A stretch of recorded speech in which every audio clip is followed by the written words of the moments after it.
3 people were killed and 2 other injured in a mass shooting Sunday. A gunman opened fire at a mall outside of Indianapolis, but was shot shortly after by a civilian. The situation has sparked discussion of open carry laws. And 13 on Your Side reporter Keely Lovren spoke to Michigan experts about what those laws look like here in our state. Keely. Well, the shooter was stopped 2 minutes into his rampage by 22-year-old Elijah Dickin. The suspect had brought 3 guns with him to the mall and more than 100 rounds of ammo. People are calling Dickin a hero, but the fact that he had his gun at all has sparked conversation. A sword is never a killer. It's a tool in the killer's hand. Greenwood Park Mall, where the shooting outside of Indianapolis happened, does not allow firearms or illegal weapons, as it is a private property with its own code of conduct. Mass murderer empowerment zone. That's where this happened, and that's where most of these things happen, are in places where the rest of us are not allowed to be armed.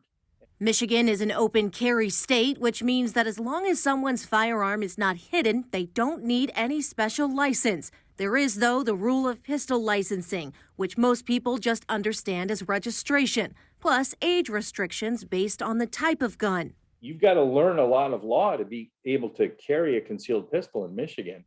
Gun owners are, though, expected to follow code of conducts for specific private properties and places where carrying is not allowed. Right? That's a core belief of our system, is that you can make the rules for your private property. So I can make a decision about whether I want to go there, as long as I'm reasonably well informed about what the rules are.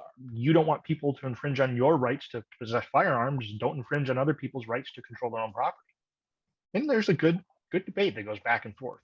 Lambert does say, though, that he believes if every private property had a no-weapon policy, people would have to choose between getting essentials and carrying their gun. The legislature creates these rules based on competing arguments. So somewhere in the middle comes out these laws, and they do get fairly complicated. It's important to recognize that there's good arguments on both sides of the private policy issue. It's not an easy issue, and you have these competing interests that are both valid.